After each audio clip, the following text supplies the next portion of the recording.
आज मैं प्रस्तुत हूँ यूजीसी नेट के पाठ्यक्रम में निहित इकाई 7 में शामिल दूसरी कहानी एक टोकरी भर मिट्टी की समीक्षा के साथ। दोस्तों, इससे पूर्व हमने सारांश के एक अंक में परिचय प्राप्त किया था इस कहानी के कथानक का। तो आइए आज मंथन करते हैं इस कहानी पर। सबसे पहले मैं बात करूंगी कहानी के प्रकाशन संबंधी तथ्य की, और वो ये है कि इस कहानी का प्रकाशन 1901 में छत्तीसगढ़ मित्र पत्रिका में हुआ था।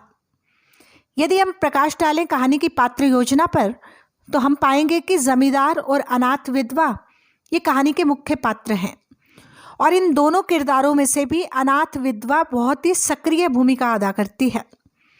गौण पात्र के रूप में जमींदार का वकील है, विधवा की पोती भी मौजूद है। तो दोस्तों, आइए स्मरण कर लेते हैं एक बार फिर से कहानी का, जो कि इस तरह थी। गरीब विधवा की झोपड़ी सिर्फ इसलिए जमींदार द्वारा हथिया ली जाती है ताकि जमींदार अपने महल का हाथा बढ़ा सके। एक टोकरी मिट्टी मांगने विधवा जमींदार के पास पहुंचती है तो जमींदार स्वीकृति दे देता है।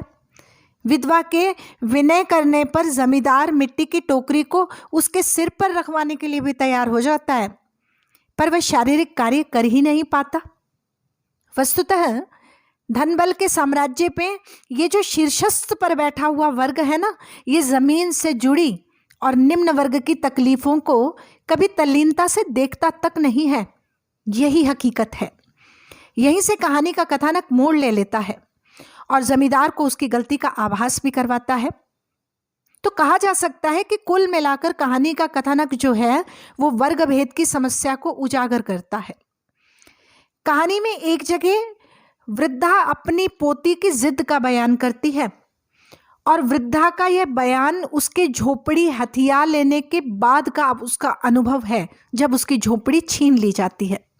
वो कहती है जमींदार से कि जब से यह झोपड़ी छूटी है तब से मेरी पोती ने खाना पीना छोड़ दिया है। मैंने बहुत कुछ समझाया पर वह एक नहीं मानती। यही कहा करती है अपने घर चल, वहीं रोटी खाऊंगी।